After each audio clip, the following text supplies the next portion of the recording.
Hello student, कैसे हैं आप सब। एक बार पुनः शिव कोचिंग क्लासेस पर स्वागत है। उम्मीद करता हूं आप सब अच्छे होंगे। और आज का टॉपिक है हाइगन का तरंग सिद्धांत, दूसरा टॉपिक है तरंगाग्र। तो दो टॉपिक यहां पर क्लियर करने वाले हैं।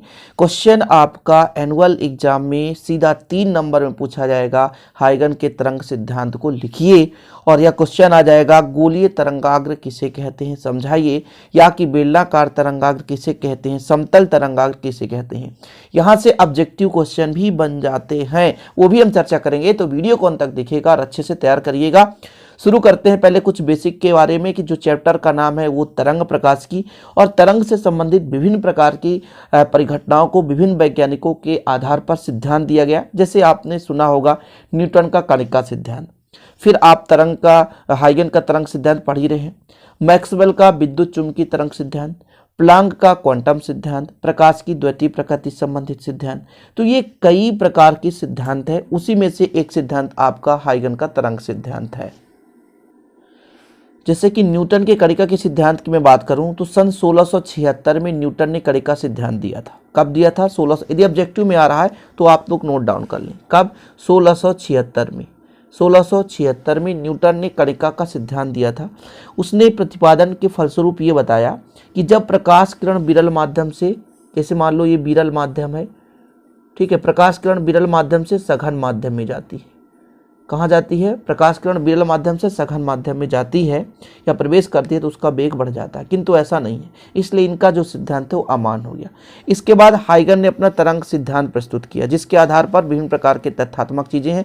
उन्होंने क्या माना कि जो पूरा ब्रह्मांड है, पूरा दुनिया है, उसमें सबसे ज़्यादा जो माध्यम है वो ईथर है। ब्रह्मांड जो दिख रहा है, ऊपर सूर्य, तारे, बहुत सारे ग्रह हैं और बहुत सारे उपग्रह भी होंगे, बहुत सारे तारे भी होंगे, लेकिन वो सब कहाँ है? तो एक माध्यम है ईथर। ईथर में संपूर्ण चीज़ें व्याप्त हैं।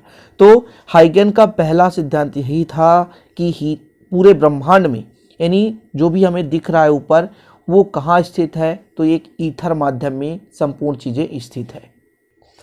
तो देखिए, संपूर्ण अंतरिक्ष में ईथर नामक तरंग माध्यम व्याप्त है, जो समांगी तथा द्रव्यहीन होता है। इसकी प्रत्यास्थता अत्यधिक तथा घनत्व बहुत ही कम होता है। ये पहला सिद्धांत प्रस्तुत किया उन्होंने। उनका ये मत है, किसी भी वैज्ञानिक के द्वारा जो सिद्धांत होता है वो उनके आधार पर दिया गया मत होता है। वो विभिन्न प्रकार के आध्यात्मक चीज़ों को देखकर, अध्ययन करके, वो अपने दिमाग को लगाकर, मतलब अपनी जो भी ज्ञान है उसका प्रयोग कर एक तथ्य देते हैं कि वास्तव में ये क्या सही है कि नहीं।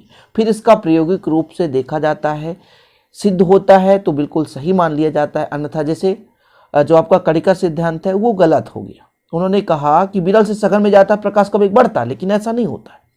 इसी प्रकार से हाइगन का तरंग सिद्धांत, उन्होंने बताया कि ब्रह्मांड में जो भी दिख रहा है वो सब कुछ कहाँ है? ईथर में व्याप्त है। मतलब एक ईथर, पूरा ब्रह्मांड में जो है एक माध्यम है वो है ईथर। ईथर में ही सारे ग्रह है, पिंड जो भी आपको दिख रहे हैं, उपग्रह है, जितने भी आपको, सब वो सारे के सारे ईथर में ही व्याप्त है। और ईथर जो है समांगी है, द्रव्यहीन है, द्रव्यमानहीन है, और इसका प्रत्यास्थता अत्यधिक होता है। ठीक है। अगला बताया कि प्रकाश इस काल्पनिक माध्यम ईथर में तरंगों के रूप में गमन करती है। उन्होंने इसका पुष्टि कैसे किया? जैसे सूर्य से प्रकाश किरणें हमारी पृथ्वी तक पहुंचती है, और बीच में उन्होंने बता दिया एक माध्यम है ईथर।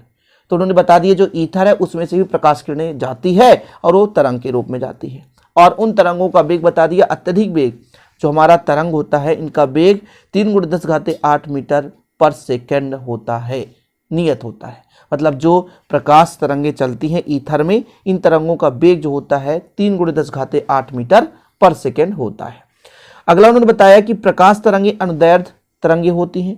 ध्रुवण की व्याख्या करने के लिए फ्रेनल आदि वैज्ञानिकों ने आगे चलकर यह माना कि प्रकाश तरंगें अनुप्रस्थ तरंगें होती हैं। कहने का मतलब, हाइगन ने बताया था अनुदैर्ध्य तरंग होती है प्रकाश किरणें, लेकिन फ्रेनल आदि, जैसे फ्रेनल का विवर्तन आप पढ़ोगे आगे, फ्रेनल विवर्तन, फ्राउनहोफर विवर्तन, वहां पर मैं समझाऊंगा। तो फ्रेनल एक वैज्ञानिक थे, उनके आधार पर उन्होंने विवर्तन की व्याख्या की, तब उन्होंने माना कि प्रकाश तरंगें अनुप्रस्थ तरंगें होती है। तो हाइगन ने केवल ये बताया था प्रकाश तरंगें अनुदैर्ध्य होती है। फिर आगे बताया कि विभिन्न रंगों के प्रकाश की आवृत्ति भिन्न भिन्न होती है। यही आपका क्या है? हाइगन का तरंग सिद्धांत। कोई भी सिद्धांत क्यों फेल होता है? क्योंकि उसकी प्रायोगिक पुष्टि नहीं हो पाती। ठीक है।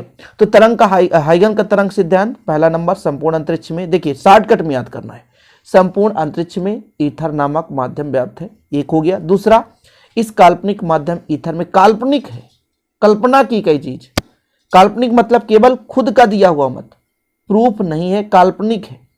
तो इस काल्पनिक माध्यम ईथर में तरंग, प्रकाश जो है तरंग के रूप में चलती है। प्रकाश का वेग इस माध्यम में 3×10⁸ मीटर पर सेकेंड होती है।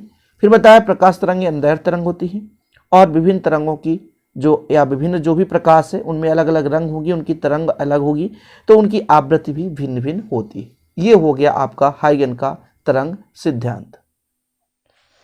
इसके बाद हमारा अगला टॉपिक हमने आपको बताया था तरंगाग्र चर्चा करना है। तरंगाग्र क्या है, तरंगाग्र के प्रकार। तो थोड़ा कुछ बेसिक चीजें मैं क्लियर करना चाहता हूं। यदि प्यारे बच्चों, यदि मैं बात करूं, जैसे मान लीजिए एक आपका पात्र है और पात्र में जल भरा हुआ है, ठीक है, आपने देखा होगा या कि आप लोग ऐसा घर में देख लीजिएगा, एक पात्र है, ठीक है, एक पात्र है, एक ऐसा छोटा सा पात्र है और इस पात्र में पूरा जल भरा हुआ है। जब इसमें एक छोटा सा पत्थर डालोगे तो जल का एक ऐसा आकृति आपको दिखेगा, ऐसा आकृति, और ये जो है आकृति आगे बढ़ते ही जाती है। या तालाब में एक पत्थर फेंक देना, तालाब में एक पत्थर फेंकेंगे तो भंवरधार, चक्करदार ये धारा दिखाई देती है और ये आगे बढ़ती हुई नजर आती है, आगे बढ़ती ही जाती है। तो इसी प्रकार से जैसे मान लीजिए प्रकाश स्रोत है और प्रकाश स्रोत के चारों ओर इसी प्रकार की एक हमारे पास क्या माध्यम प्राप्त होता है, जो कि ये तरंगों के छोटे छोटे कणों से निर्मित होता है और आगे ये बढ़ता जाता है। इसको ही हम कहते हैं प्रकाश का तरंगाग्र। और इसके जो लंबवत किरणें खींच दी जाती है, मतलब ये कण के बाद ऐसे कण लगातार होंगे, तो इससे एक पथ बन जाता है जिसे हम प्रकाश की किरण कहते हैं। मतलब ये हमारा स्रोत है, प्रकाश स्रोत है। प्रकाश स्रोत से चारों तरफ, जिस प्रकार से जल में एक पत्थर डालने से चारों तरफ है ना समान, मतलब एक प्रकार से ऊर्मिका जिसे बोलते हैं, वृत्ताकार ऊर्मिका जिसे बोलते हैं, ठीक है। तो वृत्ताकार ऊर्मिका का मतलब आप समझ लो, कंकड़ पत्थर डालोगे जल में तो एक भंवरदार, चक्करदार आपको एक आकृति दिखाई देती है, वही है आपका वृत्ताकार ऊर्मिका। और ये निरंतर आगे बढ़ती जाती है, आगे बढ़ती जाती है नियत चाल से, सतह से आगे की ओर, मतलब सतह की ओर जहां तक पानी भरा तहां तक बढ़ती जाती है। उसी प्रकार से आपका प्रकाश स्रोत है, वहां से प्रकाश निकल रहा होता है, उसके चारों ओर जो हमारा एक काल्पनिक माध्यम ईथर है, इसमें ही प्रकाश किरणें चलती हैं। चारों ओर समान दूरी पर लगभग कणें जो हैं एक नियत रूप से आकृति का निर्माण कर लेती हैं, जिसे हम तरंगाग्र कहते हैं। सिर्फ और कुछ नहीं है, कहने का मतलब बिंदुपथ ही एक तरंगाग्र है। कणों के बिंदुपथ को ही तरंगाग्र कहते हैं। मतलब जैसे ये प्रकाश किरणें हैं, चल रही हैं कणों के रूप में, और इस बिंदुपथ को ही हम क्या बोलेंगे, तरंगाग्र। कहने का मतलब जैसे हमारा ये प्रकाश स्रोत है, इसके चारों तरंगाग्र ऐसा बनेगा। ऐसा बनेगा कि नहीं बनेगा? जी हाँ, क्योंकि भैया हमने बताया ना जैसे जल में चक्करदार, तो यही तरंगाग्र है और कुछ नहीं है। जिस प्रकार से एक पात्र में भरे जल में आप एक छोटा सा पत्थर डालते हो तो चक्करदार, भंवरधार धारा उत्पन्न होती है ना। कहने का मतलब एक प्रकार की तरंग रूप में हमें संरचना या आकृति दिखाई देती है। उसी प्रकार प्रकाश स्रोत से भी जो कणें निकलती हैं वो तरंगाग्र की भांति चारों तरफ एक पथ का निर्माण कर लेती हैं, अर्थात एक जो कण का निश्चित क्रम से एक पथ बनता है वही आपका तरंगाग्र है। तरंगाग्र कहां से बना? तरंगाग्र कहां से बना? ये प्रकाश के छोटे छोटे कणों से ही बना। और उसी तरंगाग्र के लंबवत यदि रेखा खींच दी जाती है तो प्रकाश किरण हो जाता है। क्या हो जाता है? प्रकाश किरण हो जाता है। तो प्रकाश के तरंगाग्र का स्रोत क्या है, कैसे आकृति बनेगी? तो स्रोत तो भैया जहां से भी प्रकाश किरण निकल जाएगी वही हमारा स्रोत है। सूर्य भी एक स्रोत है, आपका ट्यूबलाइट भी एक स्रोत है, आपके घर में जो भी बल्ब जल रहा है वो भी प्रकाश का स्रोत है। और उसकी आकृति, तरंग का आकार कैसा होगा उसके स्रोत पर निर्भर करता है। इन्हीं स्रोत के आधार पर, तरंगाग्र के आकृति के आधार पर 3 भागों में तरंगाग्र को बांटा गया है। पहले तरंगाग्र की परिभाषा आप लोग लिख लें कि यदि किसी माध्यम में तरंग संचरित हो रही हो तो किसी क्षण समान कला में स्थित कणों के बिंदुपथ को तरंगाग्र कहते हैं। क्या कहते हैं? तरंगाग्र। इसके बाद आपका आता है बेलनाकार तरंगाग्र। तरंगाग्र के जो 3 प्रकार होते हैं प्यारे बच्चों, पहला हमारा गोलीय तरंगाग्र है, फिर बेलनाकार तरंगाग्र, कोई दिक्कत नहीं। तो तरंगाग्र के प्रकार में 3 प्रकार पढ़ना आपको, गोलीय तरंगाग्र, बेलनाकार तरंगाग्र और समतल तरंगाग्र। जब प्रकाश स्रोत बिंदुवत होता है, ये आपका बिंदुवत है, तो हमने बताया था चारों ओर ये देख लीजिए एक पथ निर्माण हो रहा है, इसको ही कहते हैं हम क्या, गोलीय तरंगाग्र। यानी जब प्रकाश स्रोत बिंदुवत होता है तो किसी क्षण सीमित दूरी पर समान कला में कंपन करने वाले कणों का जो बिंदुपथ है गोला होता है। इस स्थिति में जो तरंगाग्र होता है वो गोलीय तरंगाग्र होता है, कुछ भी नहीं है। हमारा बिंदुवत प्रकाश स्रोत है। ऑब्जेक्टिव कैसे यहां से पूछा जाता है, बिंदुवत प्रकाश स्रोत से उत्पन्न तरंगाग्र कौन सा तरंगाग्र होता है, तो आप लिखोगे गोलीय तरंगाग्र। बिंदुवत प्रकाश स्रोत, क्या मैंने कहा, बिंदुवत प्रकाश स्रोत से बनने वाला जो तरंगाग्र होता है, कौन सा तरंगाग्र होता है, तो वो होता है गोलीय तरंगाग्र। ठीक है, ये ऑब्जेक्टिव क्वेश्चन पूछा जाता है, गोलीय तरंगाग्र, कि जब हमारा प्रकाश स्रोत कैसा हो, बिंदुवत। बाकी तरंगाग्र तो आपको समझ में आया। मैंने फिर से बताया भैया कि आपके पास पानी है, किसी पात्र में रखा हुआ है, छोटा सा एक पत्थर डाल दो तो उसके चारों ओर चक्करदार एक धारा उत्पन्न हो जाती है। उसी प्रकार से कहीं से प्रकाश किरणें निकल रही है, प्रकाश किरणें निकलने के फलस्वरूप उसके चारों ओर कणों का एक नियमित समायोजन से एक पथ बनता है, जिसे कहते हैं तरंगाग्र।